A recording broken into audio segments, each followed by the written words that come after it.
ആലുവ മുതൽ പേട്ട വരെ 26 kilometre നീളമുള്ളതാണ് Kochi metro root.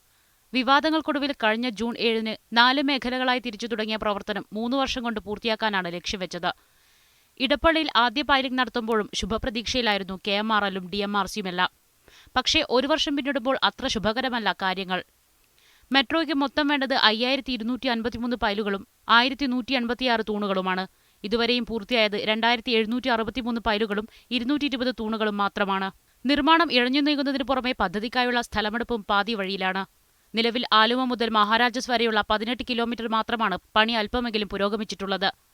Vyttila Pettah റൂട്ടിൽ ഇതുവരെയും സ്ഥലമേറ്റെടുക്കാൻ പോലുമായിട്ടില്ല. ഏറ്റെടുത്ത ഭൂമിക്ക് തന്നെ പണം നൽകാത്തതിനെ തുടർന്ന് സ്ഥലമുടമകൾ അടിക്കടി ഉണ്ടാക്കുന്ന പ്രതിഷേധങ്ങളും ടെൻഡർ നടപടിയെ ചൊല്ലിയുണ്ടാകുന്ന വിവാദങ്ങളും മെട്രോയ്ക്ക് പ്രതിസന്ധി തീർത്തു. ഇവയ്ക്കെല്ലാം പുറമെ അടിക്കടിയുണ്ടാകുന്ന തൊഴിൽ തർക്കവും സമരവും മെട്രോയുടെ നിറം കെടുത്തി. ഇതുവരെ 25 തൊഴിൽ ദിനങ്ങളാണ് സമരത്തിലൂടെ മാത്രം മെട്രോയ്ക്ക് നഷ്ടമായത്. സ്ഥലമേറ്റെടുക്കൽ പോലെയുള്ള അടിസ്ഥാന സൗകര്യങ്ങൾ ഒരുക്കിയാൽ മാത്രമേ മെട്രോയ്ക്ക് വേഗം കൈവരികയുള്ളൂ എന്നാണ് DMRC വാദിക്കുന്നത്. മീഡിയ 1 കൊച്ചി.